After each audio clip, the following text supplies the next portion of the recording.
ইল্লাহ ইয়াজআল লাহু মাখরাজা।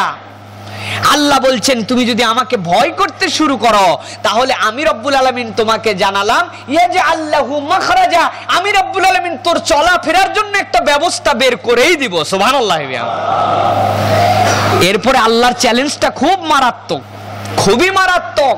ওয়ায়ারযুকুহু মিন হাইসু লা ইয়াহতাসিব, আমি রব্বুল আলামিন তোকে চ্যালেঞ্জ দিলাম, তোকে এমন ভাবে আমি খাওয়াবো তুই হিসাব করে মিলাতে পারবি না। সুবহানাল্লাহ। প্রথম শর্ত কি? ইয়াত্তাকিল্লাহ, আল্লাহকে ভয় করতে হবে। ওই আল্লাহ ভয় করার জন্য রাস্তার বিলবোর্ডে লেখা অন্যায়কে না বলুন, ঘুষকে না বলুন, মাদককে না বলুন, জীবনে এইটার দ্বারা কাজ হবে না। কাজ হবে কি দিয়া? ইকরা বিইসমি রাব্বিকাল্লাযী খলাক খলাকাল ইনসানা মিন আলাক।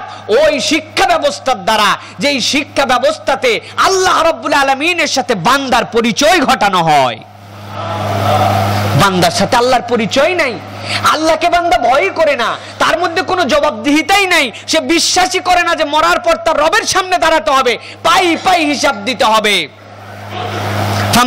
ফামান ইয়ামাল মিসকালা যাররাতিন শাররান ইয়ারা ওয়া মান ইয়ামাল মিসকালা যাররাতিন খায়রান ইয়ারা।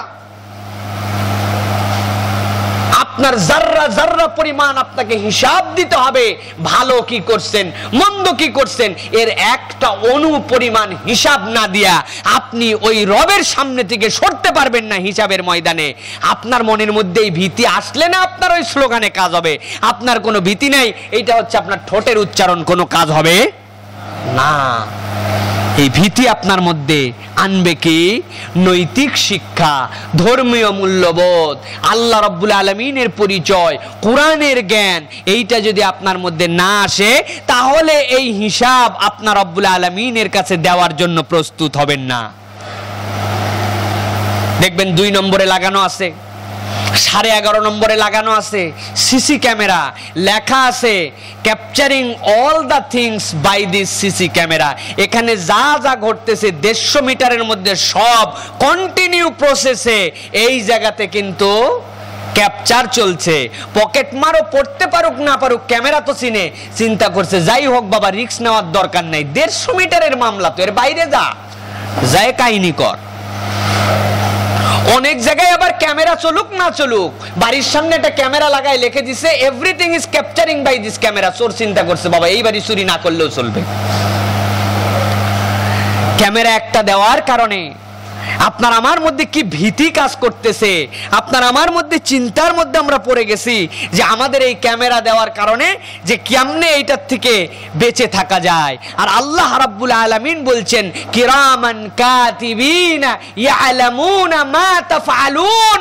ও দুনিয়ার মানুষ, এ তো এমন এক ক্যামেরা তোর সাথে ফিট করছে। আমি মাঝে মাঝে উদাহরণ দেই, আপনারা কখনো অপারেশন থিয়েটারে গেছেন কিনা, দাঁতের ডাক্তার দেখাইছেন কিনা, আপনারা দেখালে বুঝবেন। একটা আছে অপারেশন থিয়েটারে উপর থেকে একটা লাইট ফিক্স করা থাকে, ওই লাইটটা যে পেশেন্টের যে জায়গায় অপারেশন হয় সেই জায়গাতে ফোকাস করে। আর একটা ক্যামেরার সিস্টেম আছে, লাইটের সিস্টেম আছে, এই যে এই রকম করে ডাক্তার সাহেব কপালের মধ্যে একটা লাইট বাঁধে, এই জায়গায় একটা লাইট থাকে, দেখছেন আপনারা? ডাক্তার সাহেব এদিক ঘুরছে, লাইট ওই জায়গায়, ডাক্তার সাহেব এদিক ঘুরছে, লাইট এই জায়গায়, কাঁচি নিতে গেলে কাঁচির জায়গায় ফোকাস, অপারেশন করতে গেলে অপারেশনের জায়গায়, সুদ দিয়ে সেলাই করতে গেলে সেলাইয়ের জায়গায়। ডাক্তারের মাথা যেখানে, চোখ যেখানে, লাইট সেখানে, দেখছেন না? প্রিয় ভাইরা, আল্লাহ বলছেন কিরামান কাতিবিন, দুনিয়ার মানুষ রে, তোদের কাঁধের মধ্যে আমি 2টা ফেরেশতা দিছি, ইয়ালামুনা মা তাফআলুন, যাই তুমি করো না কেন আল্লাহ রাব্বুল আলামিনের ওই 2 জনের দ্বারা আল্লাহ রাব্বুল আলামিন তোর আমল নামায় রেকর্ড করায় রাখতেছেন।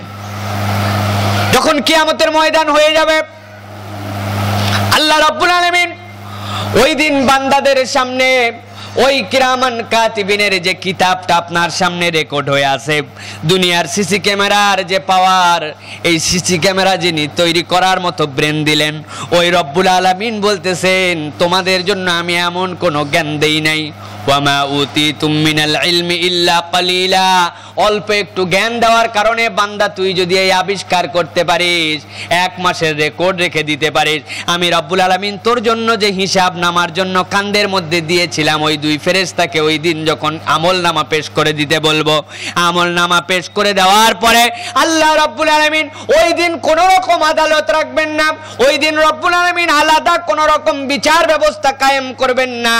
আল্লাহ রব্বুল আলামিন বলবেন তুই তোর হিসাব নেওয়ার জন্য যথেষ্ট, আলাদা কোনো লোক দরকার নাই। আল্লাহ রাব্বুল আলামিন বান্দাদের জন্য বলবেন ইকরা কিতাবাকা কাফা বিনাফসিকাল ইয়াউমা আলাইকা হাসিবা। ও বান্দা, তোর জন্য আমি যে ক্যাপচার করে রেখেছিলাম ওই হিসাব অনুযায়ী আজকে তুই হিসাব দিতে শুরু কর। তুই নিজেই তোর আমলনামা পড়ে পড়ে আমার কাছে হিসাব জানা। ওই দিন বান্দা অবাক হয়ে যাবে, তার আমলনামা দেখার পরে বান্দা অবাক হয়ে আল্লাহ রাব্বুল আলামিনের কাছে বলবে, ও রাব্বুল আলামিন, কি এমন কিতাব তুমি আমার কাছে দিয়েছো? একটা ছোট থেকে ছোট, একটা বড় থেকে বড়, কোনো বিষয় তো এইখানে রব্বুল আলামিন বাদ রাখো নাই, কোনো বিষয় তো আল্লাহ বাদ রাখো নাই। এই বিশ্বাস যারা করে ওই রব্বুল আলামিনের কাছে যেতে হবে, একটা চুল পরিমাণ অনু পরিমাণ হিসাব আল্লাহর বাহিরে নাই। Each and everything recorded by ওই 2টা ফেরেশতার দ্বারা আমার সবকিছু রেকর্ড হচ্ছে। আপনার যখন এই বিশ্বাস আসবে, এই বিশ্বাসের জন্য আপনাকে আপনার রবকে ভয় করতে হবে। আর ওই রবকে ভয় করতে পারবেন কোরআনের বিদ্যা দ্বারা, যেই বিদ্যার দ্বারা রবকে চিনা যায়। ওই শিক্ষা যখন একজন মানুষের মধ্যে আসবে, ওই মানুষটা তখন শুধু শিক্ষিত না, ওই মানুষটা আল্লাহর ভাষায় ওই মানুষটা তখন সুশিক্ষিত হয়ে যাবে। সুবহানাল্লাহ। এই